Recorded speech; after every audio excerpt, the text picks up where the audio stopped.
जब सुने के होई भोजपुरी गाना बस बजे के चाही गाना।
सखी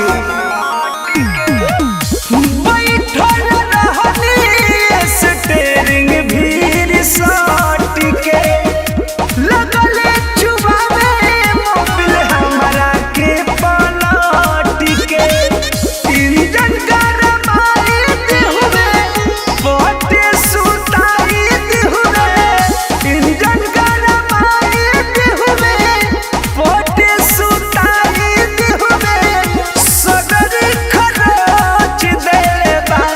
सखी टड़कवा वाला फड़कवा में पोछ देले बा सखी टड़कवा वाला फड़कवा में पोछ देले बा।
छूट जाए।